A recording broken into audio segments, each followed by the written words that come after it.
Difficult. And we're back. Sorry, guys, had some tech difficulties there.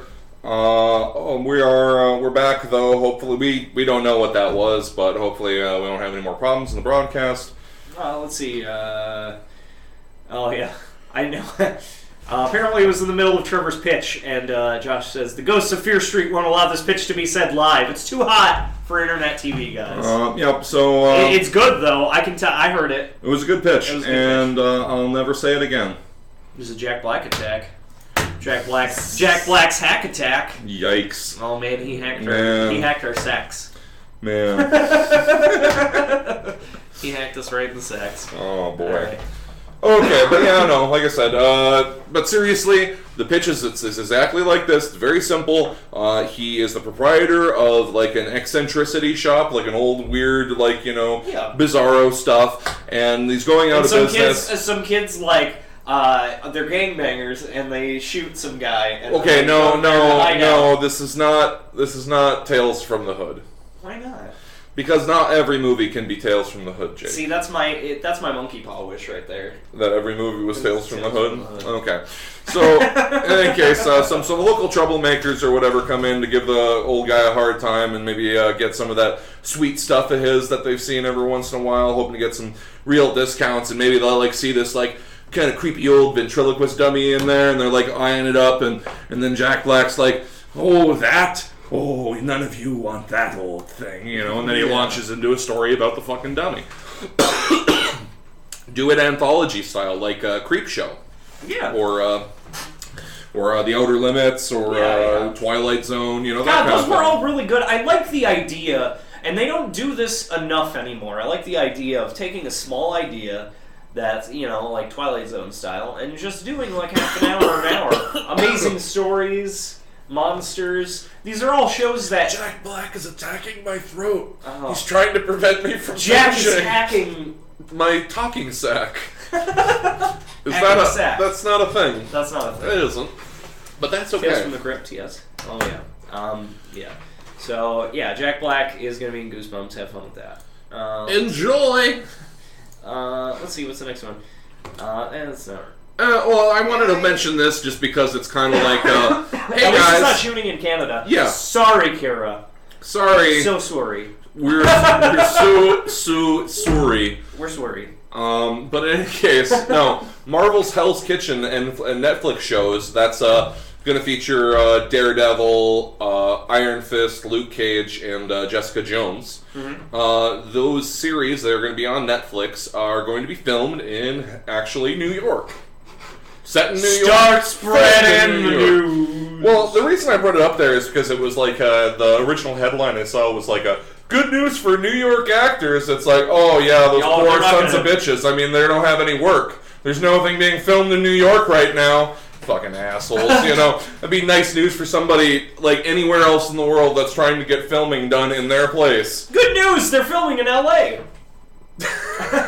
Oh, no shit. Really? You don't say. You don't say. But no, I mean, I guess I enjoy that kind of authenticity. I like when a movie or TV show that's set in a city is filmed in that city. You get that real authentic feeling.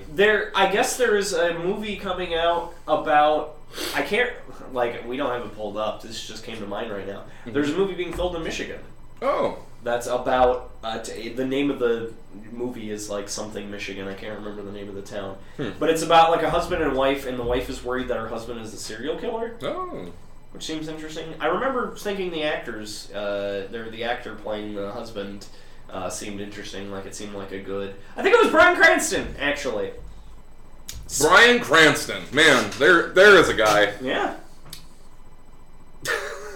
No. There's if you haven't seen it yet, we're not going to watch it here. We already watched it. We'll get back to you with a trailer we haven't seen. But there's a Godzilla movie coming out.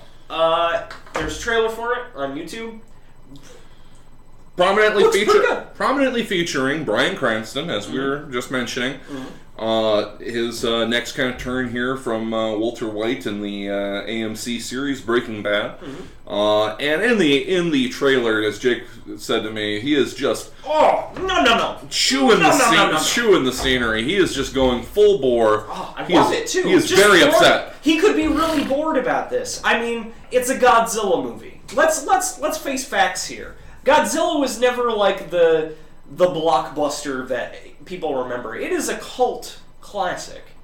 People watched it in the States. People watched it in Japan. It was kind of a goofy, silly, people in rubber costumes, rolling around, model cities. It was all very obvious. I don't think there was ever a time when people were like, man, I haven't seen Godzilla in a while. I really gotta watch that. There are fans, and, there are reasons to love the movie, but it's never really been a blockbuster series. No. And, I mean, they tried with Godzilla, was that 98, 99? Yeah, with Matthew Broderick. Oh no! See, I'm sorry. You ruined my joke. I was gonna refer to him as his wife's husband. Sarah Jessica Parker's husband. Just to fuck with the guy. We're just jabbing around here. But it looks really good.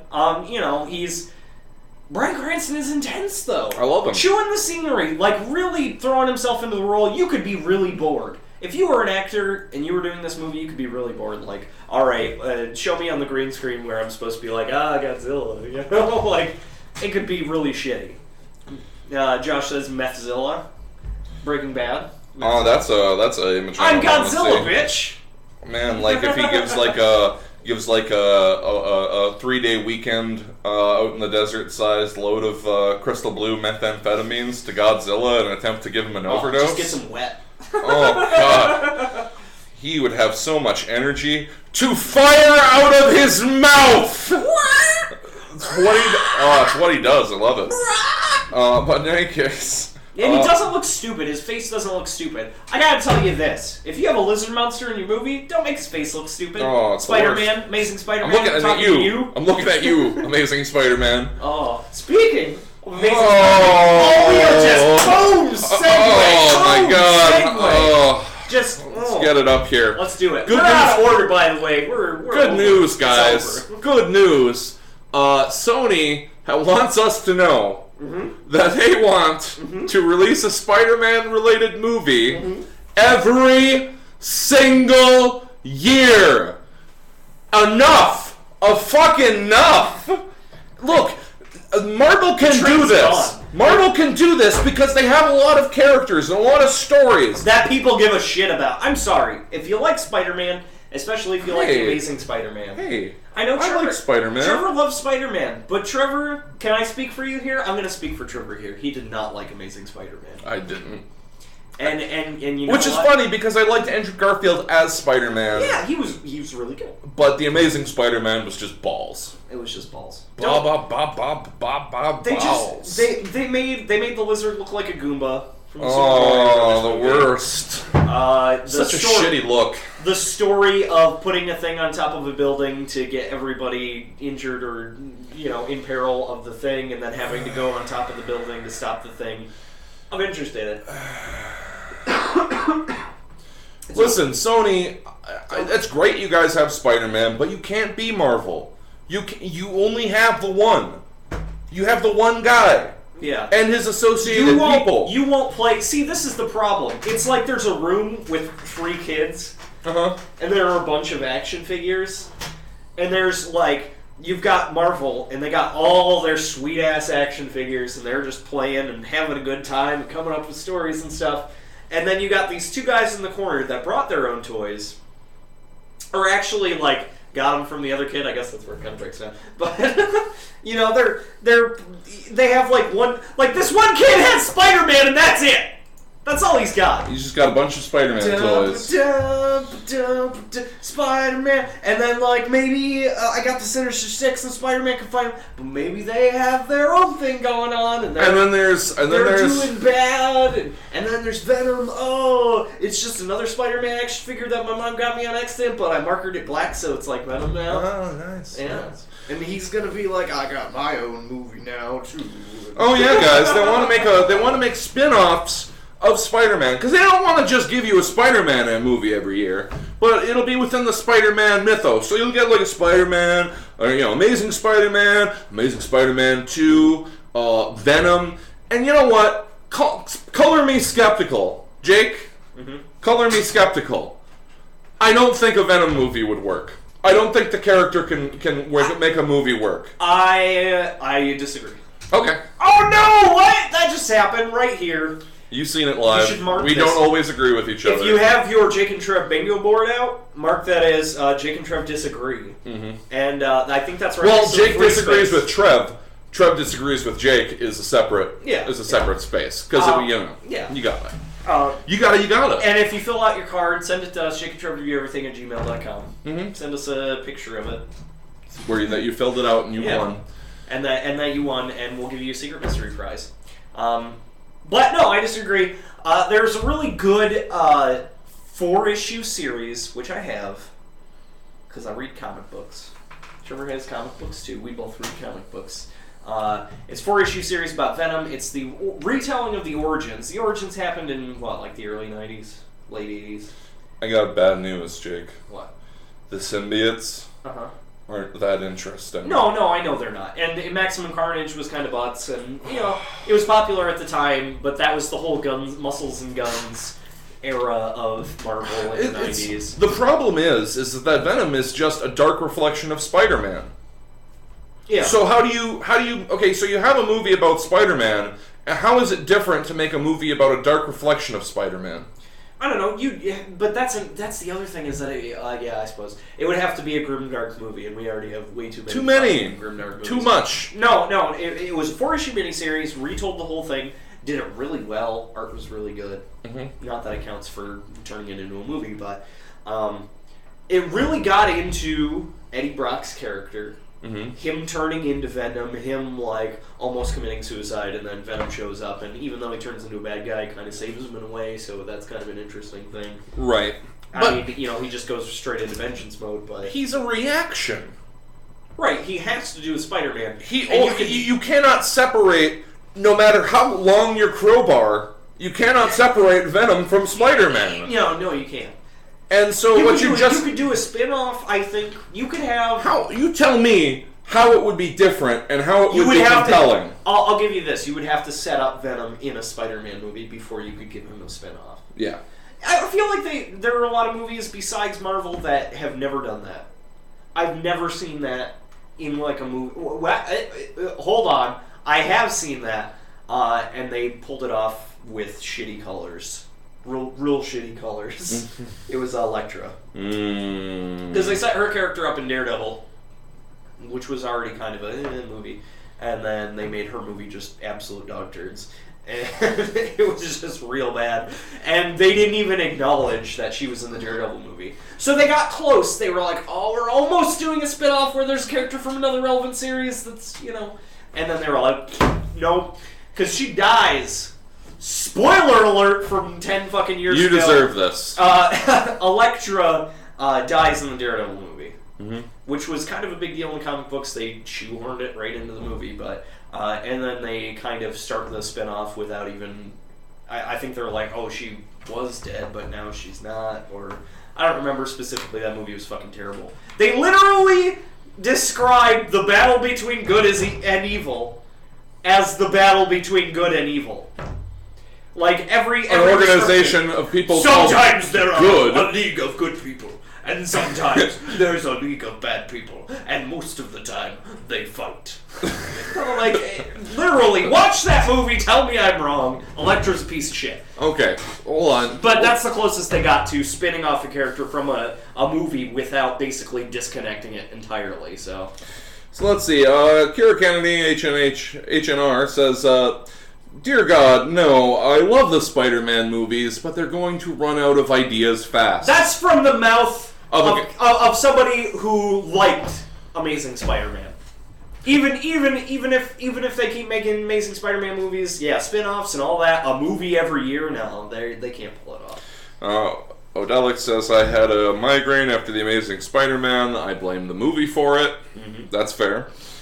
Cyrus McCarter asks, do you guys think that we'll ever see any R-rated Marvel characters in the near future or ever since Disney? Oh yeah, absolutely. They're not going to drop those properties. I mean, they're going to... Daredevil's kind of R-rated. Most of the people they have for the Hell's Kitchen, like the Netflix show, like those were all guys in Marvel Knights. Comic book history, in the late 90s, Marvel was going down the shitter. They tried real hard to get back up. One of the things they did famously... I saw something in the messages and it just made me just start fuming, Jake. I'm going to try to calm down before I respond to it. You keep going. Okay. There was a thing called Marvel Knights. Actually, the thing that Marvel got back into the black was a Backstreet Boys comic book. I'm sorry. But it wasn't Robert Downey Jr. that saved Marvel, it was the Backstreet Boys. Anyways, there was a series... Wow, you're doing a lot of calming down there. I'm trying to sell it, No, Punisher, Blade, Daredevil, I think Ghost Rider was in there, maybe. Marvel Knights. It was a adult-oriented series of comic books that came after Joe Quesada took over as editor-in-chief of Marvel. And he was actually the writer, or an artist. It was him and Kevin Smith who did Daredevil, The Man Without Fear, for Marvel Knights. Super not for kids. R-rated. Real good stuff. I feel like if they can draw a little bit from that for the Netflix show, gold.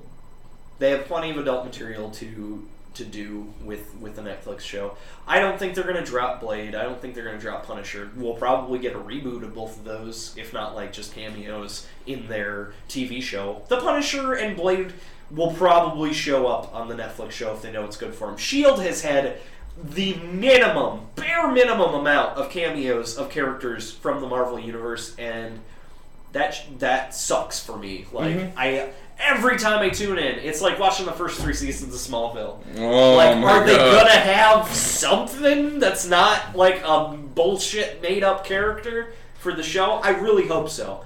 And I like Joss Whedon. I like Agents of S.H.I.E.L.D., even though sometimes it fucking sucks. But, you know, I want to see a show that's chock full of Marvel characters. You gotta stop.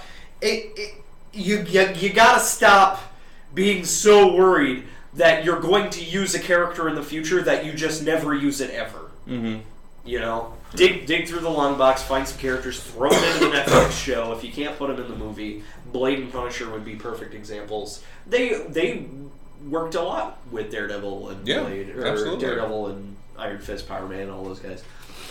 Odelic writes, Venom could work, especially with Carnage. No! See, he already called out. This is how angry he's No!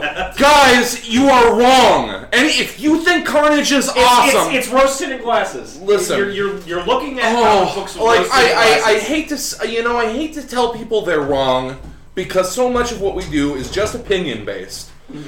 But if I was ever certain that somebody had a wrong opinion, it is this. It is rose-tinted glasses, like Jake said. There is nothing interesting about Carnage. He is one note and one dimension. I'm gonna eat your brains. I'm gonna eat your brains. Look at all the crazy things I can make with my symbiote. Now I got an axe, and now I got like a spinny fucking death thing. It's like, come on. He would be good as like a character in one scene of the movie where somebody beats him, and that's it. Right. He's the worst. There's nothing good about him.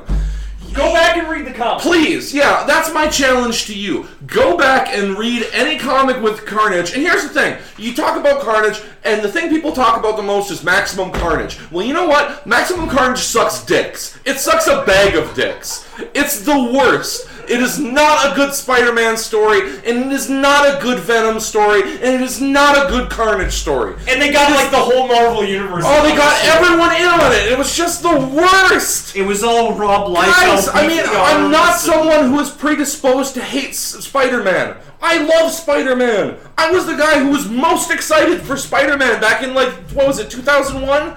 2002? Yeah. I saw it twice. I was the most excited. Okay? I was more excited than you. That's a fact. Okay? And I love Spider-Man, but Maximum Carnage is just the fucking worst, and Carnage is even more the worst. He does not work. Josh says, I hated Carnage, but loved the story that Venom evolved due to Carnage. Yeah, that's true. Like, you know, and they've done worse things like anti-Venom. I guess Carnage's only purpose is to redeem Venom enough that he's not really a villain and he became more of an anti-hero. And which is cool. Which is kind of cool. I like anti-heroes. But you know what? I don't need a dark Spider-Man. I got Spider-Man. Yeah, I don't need a grittier, darker, harder-edged Spider-Man. It's trash. It's just horse trash. If we ever do a fucking comic book review, I swear to God it's going to be fucking Maximum Carnage because it is the worst. Okay, I'm getting some coffee. This is yours, Jake. We'll let Trev settle down after that one. Here's a challenge for you while getting coffee, Trev. What's a character that you think could be spun off from the Spider-Man universe that would stand well on his own? None. Well, think about it. Don't just. All right. All right. So yeah, Sony wants to put out a Spider-Man movie every year, whether it's Spider-Man or not. Okay. Now it's time to play this week's It's Over. Jake and Trev, segment time. It's over. This is over. Introducing people and getting really excited about them getting roles in movies when no one knows who the fuck they are. And I understand it's good for young actors and actresses, or relatively unknown actors and actresses, don't have to be young, just if you're in the acting business. It's good for them to land roles where they're a relatively unknown person. I feel like Chris Hemsworth was one of those for me, because I hadn't really seen Chris Hemsworth in anything until Thor. He was good in Thor, and after he was in Thor, and after I saw him in Thor, I was like, he's a really good actor. I'd like to see him in other stuff. Sure. You know? So that's cool. But don't come to me and say, Chris Hemsworth is gonna be Thor! Isn't that awesome? And I'll be like, I don't know who the fuck you're talking about. Don't talk to me like I'm supposed to be excited about this person. Who is clearly already, like, currently a nobody. You can try to convince me that this is going to make them a star, and that's like an angle that you could try to approach this, except you can't try to get me excited about a character or an actor who doesn't exist on my radar. Yeah. If I'm like, oh, what were they in? Oh, this show that you never watched. There were girls. Really. There were girls. He was a secondary character in Lincoln. Okay, so this is a big news. Story. It's an exclusive for Variety. Yeah. If you look up this man's name, everything will be about this, which will tell you what a big star he is. He's such a big star that the only newsworthy thing is that he's in the news for being in this movie. So yeah, it's apparently according to Variety that I was reading another article about this where they said the deal is done. So it may be 100% true and totally a done deal now, or it may be just like on the cusp of being announced, or however. Hard to say. We'll see how it pans out. Again, really don't give a shit, but supposedly, Adam Driver is set to play the villain. Before you say anything else, does anybody know who Adam Driver is? Yeah, don't cheat. Don't look it up. Don't look it up. Tell us who Adam Driver is. Be honest. Right now. You know who Adam Driver is. Because I don't. I don't either. Jake and I love movies and television. This is like the job that we want. We're, dressed for success. We know about the thing that we know about, which is movies.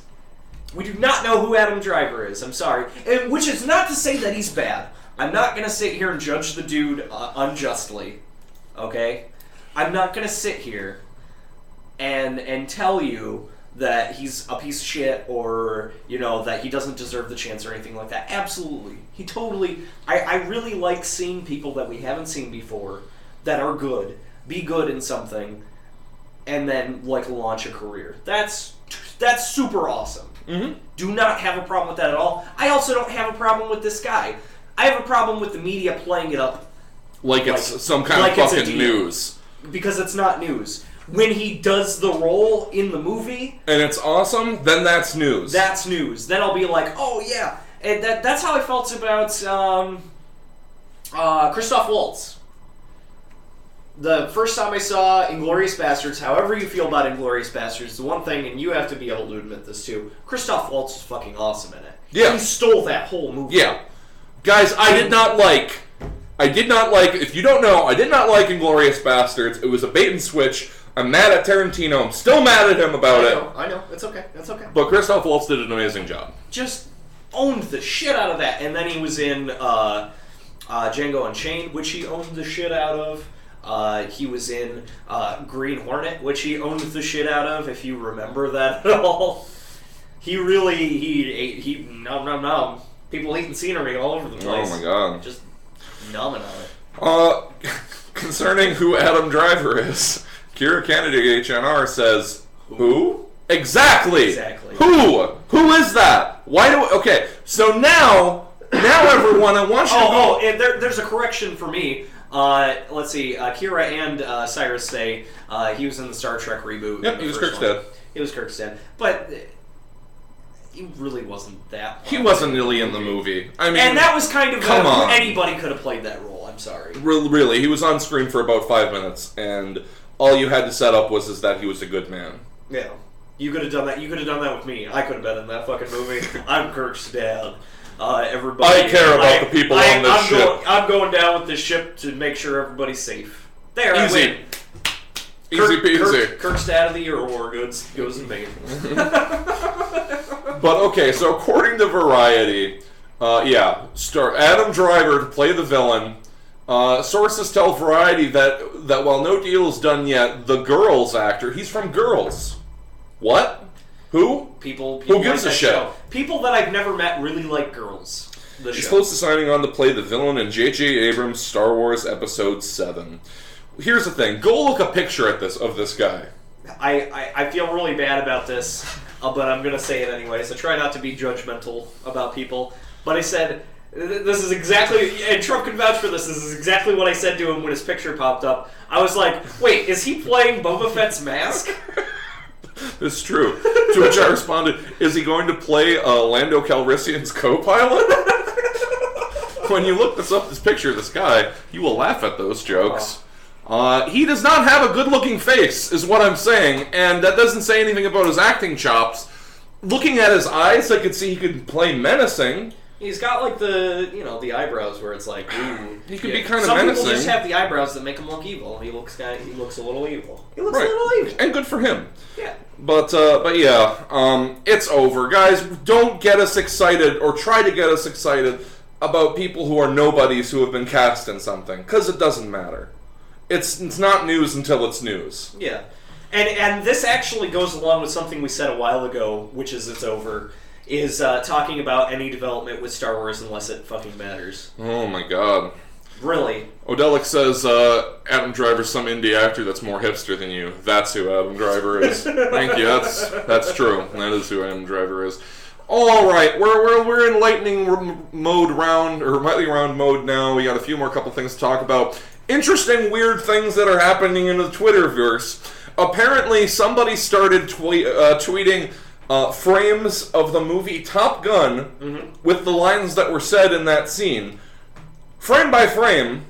Every 20 minutes. Every 20 minutes. Every day. To slowly try to tell the whole story of Top Gun. They were going to do it over a year. And they've been shut down by Paramount. After like a month. Guys, this goes back to what we were talking about this is in a previous J&TRE week. Real Talk. Wait, hold on. J&TRE Real Talk. Yeah, hold on. Jake's got to sit backwards. Let's wrap. Let's wrap. Let's wrap for a really second. Get real. Let's get. Are you ready to get real? I mean, really real. I'm really real. Are you really ready? This could have only. Wait, hold on. I'm not real enough. Okay. Perfect. Guys, this could literally have only helped Top Gun and Paramount. Nobody in the world was saying to themselves, I was thinking about going and watching Top Gun, but instead I'll watch it play out over Twitter over the period of a year. And that's an effective... No one ever. Here's the thing. Paramount. This is the... Alright, Paramount, sit down. No, sit down. Sit your ass down. Sit your ass down, Paramount. We know you watch the show. You're going to listen to this. It's going to be hard to hear. We may be your stepfather, but you will respect. Yes. You will respect us. Jake and Trev, your stepfather. No, Paramount, seriously though. It's time to put our serious faces on, alright? This is the age of the internet. It has been for some time. It's on us. People like their lolcats and their memospheres and all that. And people like their Twitterverses. And when you have two options in this situation, you pick the wrong one. Mm-hmm. You have your option, which is to just take your toys and go home. Stop them from twatting whatever is on there. Because it's your movie. It's mine, you guys. It's your Top Gun. Listen. It's your movie. This is somehow hurting my property, you guys. Come on. Twitter, take their shit down. This is our property. That's your option. That's not gonna fly, homie. Listen. Here's what you do. This is what you do to stay home, Skillet. You got to let them do it. Back them up. Retweet it on the Paramount official Twitter. Hey, look at this guy. Here's a big fan of Top Gun. Do you love Top Gun as much as this guy? Oh, why don't you rent it on Amazon? Hey, guess what? Amazon Prime. Guess what? $1. Rent it for $1 on Amazon Prime right now. Right now. 24 hours, rent it for $1. The person that has the best caption for this picture that he put up. We get a Top Gun t-shirt. Yeah. Top Gun. Fucking promote your stuff! Just go along with it. Is it that hard? He's not making money off of tweets. It's not happening. It isn't a thing. No, there's no money to be made here. It's not a secret movie that's not out yet. It's not like Pictures from the Lot. This movie's been out for 30 fucking years. Good Just job. let it go. Go with the flow. Just Joe Blow. Come on. Just let's chillax. If I can calm down from the carnage thing, you can calm down from this. Okay? It's not a big deal. It's not. Just go along with it. You will. I bet. Here's the thing. If they would have let it go, people would have looked that up. They would have had a little titter about it. They would follow it on their tweet, and then they'd be like, you know what? This is pretty funny and all, but let's watch the actual Top Gun. Yeah! Through legitimate channels where it would make Paramount money. But now they just look like big old bullies. They look like big old meanie heads. It's like there's nobody with a fucking brain over there. Who are your ad execs? Are they literally the guys from Mad Men, but like 50 years older? Is that what it is? A 90-year-old Don Draper. Oh, God. Oh, my God. Okay, so... lightning round kind of failed because we went off on a tangent there. Sorry, it's... No, it's fine. I'm right with you. Two more things to talk about very briefly. Number one, Jake, I'm really excited. Oh, man, Trev, what are you excited about? Well, I heard that they're going to make a Heroes Reborn. Oh, man, you mean like that Marvel series? Oh, yeah, you mean the one that had was like a reboot for Iron Man and Captain America and the Avengers and Thor, and it was like kind of like a big deal, and it was like kind of returning the characters to their roots after a big convoluted continuity? Yeah. No! It's a return of the Heroes TV series that got canceled because nobody cared. Really? Who gives a shit? God, the only notable... I don't want to live in this world anymore! This is a really... we're sorry, guys. This is a really depressing episode. Guys, really? Everything live. We couldn't... Firefly can't come back, but Heroes can come back? Okay. But heroes can come back. All right, kids. Let me tell you a story about a show that happened during the writer's strike. It's okay, Trev. It's okay. It's okay. It's fine. No, okay. Here they have a trailer for it. It's just like a title and some fucking solar flare, lens flare. Who gives a shit? No. The only notable thing about Heroes was that it was on everybody's lips for a while. Save the cheerleaders, save the world, doing some time travel, people flying and being whatever, brain cutting. That's, if you're not familiar with it, that's what got who's his face into Star Trek. Mm-hmm. Who played Zachary Quinto. Zachary Quinto. He was Sylar on Heroes. That was his claim to fame, and that's how he became. Actually, he might even be more famous for being Spock now than he was for being Sylar on Heroes. So it's over. Like people fucking forgot. You know how we feel. I think really hard about that. We gotta wrap up the show. But I want to know what you guys think. So, go to the Jake and Trev page. Go to the event for this show, week 35. Go there and post on our wall what your thoughts are on the return of Heroes. What are they going to have to do to make it work? Whether you think it's going to work. I want to hear what you guys have to say. If you do it, I swear to God, we will talk about what we said on the show. We will read what you had to say. Oh, absolutely. We want to hear what you guys have to say. Interact with us. Yeah. And the last thing tonight, I'm sorry to say that to save it for last, but the person of the week is a posthumous Harold Ramis. Unfortunately, excellent writer, excellent director, excellent actor. Awesome comedy chops. Had such a good sense of humor. Year one wasn't that great. And you know. But you can't win them all. Sometimes we miss. You can't win them all. He did Stripes. He did Ghostbusters. You know, you know him. He was a writer and producer on a lot of things. He was beloved. He will always be Egon Spengler to us. Oh yeah. And you know, it's a little sad now that he's gone. And so posthumous nod to Harold Ramis, person of the week. Rest in peace, bud. Yeah. So, and now we end this depressing ass episode. Oh god, we gotta get out of here, guys. We're sorry. We're sorry. So, for Jake and Trev Review Everything Live, I'm Trev. I'm Jake. And thanks for watching. Do the thing.